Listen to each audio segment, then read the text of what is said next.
जय हिंद दोस्तों। मुझे पता नहीं आप किसको सुन रहे हैं, कवि कुमार विश्वास को, एक राजनीतिक पार्टी में काम करने वाले कार्यकर्ता को, सोशल एक्टिविस्ट को, पर थोड़ी देर के लिए मुझे मत देखिए, मैं जो कहना चाह रहा हूं वो सुनिए। पिछले 2 दिन से सोशल मीडिया पर एक वीडियो देखा जिसमें कश्मीर में लोकतंत्र का सबसे बड़ा महापर्व चुनाव निर्विघ्न कराने के लिए गए हुए भारत के कुछ बेटे, हिंदुस्तान के कुछ वीर सिपाही, अर्धसैनिक बल सड़क पर जा रहे हैं और वहां कुछ शोहदे, कुछ लफंगे उनको थप्पड़ मार रहे हैं, गालियां दे रहे हैं, उनका हेलमेट छीन रहे हैं। वो सशस्त्र हैं, उनके हाथों में राइफल हैं, लेकिन उनके पैरों में इस तथाकथित कानून और कुछ मानवाधिकारों की बेड़ियां हैं। मुझे 2 दिन से बड़ी बेचैनी है इस बात की कि इस पर क्या किया जाए। मैंने बहुत सारी प्रतिक्रियाएं देखी। लोग कह रहे हैं देखिए हमारे सैनिकों में कितना धैर्य है। कुछ लोग कह रहे हैं कि नहीं नहीं, ये तो मानवाधिकार की बात करने वाले लोगों को जो कहते थे उनको अकल आनी चाहिए, देखिए वहां के लोग कैसी बातें कर रहे हैं। क्या हम इस देश में कुछ देर के लिए, कुछ वक्त के लिए अपनी अपनी पार्टी, अपने अपने नेताओं की चापलूसी और उनके घेरे से बाहर आके सोच सकते हैं? क्या हम ये सवाल कर सकते हैं कि एक राज्य में, केंद्र में एक जैसी सरकार होने के बाद, सारी शक्ति होने के बाद भी हिंदुस्तान के किसी बेटे पर एक लफंगा हाथ कैसे उठा देता है? और क्या हम ये सोच सकते हैं कि इस देश के लोकतंत्र का महापर्व मनाने के बाद अगर 6% वोट कश्मीर में कास्ट हो रही हैं तो इसके केवल 2 कारण हो सकते हैं, या तो भय है या भरोसा नहीं है। या तो लोगों को भय है कि अगर वो वोट डालने निकलेंगे तो अलगाववादी ताकतें उन पर हमला करेंगी, या उन्हें हमारी लोकतांत्रिक व्यवस्था में भरोसा नहीं है। और दोनों में ही हमको चिंता करनी पड़ेगी कि हम कश्मीर के साथियों को भरोसे में कैसे लें कि वो लोकतंत्र के माध्यम से मुख्यधारा में आए, या अलगाववादियों को इतना भय कैसे हो कि अगर तुमने किसी पर हाथ उठाया, उंगली उठाई तो तुम्हारी खैर नहीं होगी। लेकिन हमें कहां चिंता है, हम अपने अपने रहनुमाओं के पीछे फिदा हैं। मोदी मोदी, अरविंद अरविंद, राहुल, हमारे पास चेहरे आते रहते हैं। Indira is India, India is Indira, Modi राज आ गया, योगी राज आ गया, AK राज आ गया, राहुल गांधी जीत गए।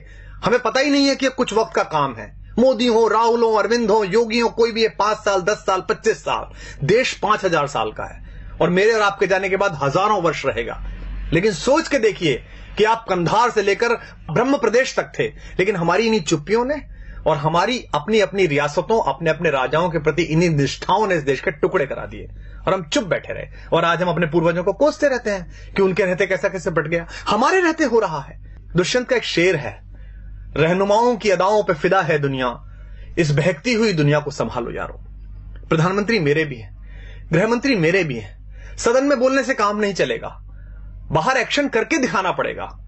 हमारा एक बेटा वहां जासूसी के आरोप में पकड़ लिया है, बाहर से उठा के ले आए, बंद कर लिया है। हम सदन में चिल्ला रहे हैं, हम सड़कों पे चिल्ला रहे हैं, हम फेसबुक पे आउटरीच दिखा रहे हैं पाकिस्तान के खिलाफ। हम अमेरिका की तरफ मुंह करके कह रहे हैं कि आप पाकिस्तान को आतंकवादी देश घोषित कर दीजिए। क्यों? आपने कर दिया, आप कर दीजिए। सबसे पहले बैठिए पार्लियामेंट में और कहिए कि पाकिस्तान आतंकवादी देश है, हम इससे बातचीत नहीं करेंगे। लेकिन आपने तो उसे मोस्ट फेवर्ड नेशन का बिजनेस स्टेटस दे रखा है।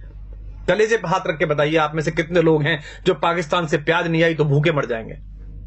आप में से कितने लोग हैं कि अगर पाकिस्तान से कपास नहीं आया तो वो ठंड में मर जाएंगे? और मरते हैं तो मर जाएं। हम महाराणा प्रताप की कहानियां पढ़कर बड़े हुए हैं, जहां लोगों ने घास की रोटी खाकर अपने स्वाभिमान, अपनी स्वतंत्रता, अपनी निजता की रक्षा की है। क्या हो जाएगा इन प्रतिबंधों से? अगर नहीं आएगी प्याज, नहीं आएगी वहां से कपास, तो क्या हो जाएगा? भारत के अभूतपूर्व राष्ट्रपति APJ अब्दुल कलाम साहब ने तय किया कि भारत की अस्मिता का प्रतीक एक बार परमाणु विस्फोट करके देखा जाए। पोखरण में परमाणु विस्फोट हुआ, पूरी दुनिया ने हम पर प्रतिबंध लगाए, इसी अमेरिका ने हम पर प्रतिबंध लगाए। राष्ट्रवाद के प्रबल समर्थक और राष्ट्र नायक पंडित अटल बिहारी वाजपेयी देश के प्रधानमंत्री थे। उन्होंने सदन के अंदर कहा, हम भूखे रह लेंगे लेकिन हम अपने आत्मसम्मान से समझौता नहीं करेंगे। क्या हो गया हमारा? लगा लिए इस अमेरिका ने प्रतिबंध। उसके बाद हाथ जोड़कर इसी भारत के बाजार के दरवाजे पर आना पड़ा ना अपना माल बेचने के लिए। 125 करोड़ हैं हम, पूरी दुनिया का फैसला कर सकते हैं। इनके बाजार बंद हो सकते हैं हमारे कारण, इनकी दुकानें बंद हो सकती हैं हमारे कारण। इसलिए तय करिए, इन प्रतिबंधों से डरना नहीं है, इनकी गीदड़ भभकियों से नहीं डरना है। ये 2-2 साल, 400-400 साल पहले आजादी लिए हुए देश, ढूंढे गए देश, अपने थोड़े से भौतिक बल के बल पर इस देश की आध्यात्मिक चेतना और इस देश की शक्ति को आंख दिखाते हैं। हम उस विवेकानंद के वंशज हैं जिन्होंने उस पराधीनता के समय पर भी शिकागो में जाकर दुनिया के धर्मों को यह बताया था कि हम लेडीज एंड जेंटलमैन वाले नहीं, भाइयों और बहनों वाले देश हैं। अयम निजः परो वेति गणना लघुचेत साम उदार चरिता नाम तु वसुधैव कुटुंबकम। इसलिए हम वसुधा को कुटुंब समझते हैं, लेकिन यह भी ध्यान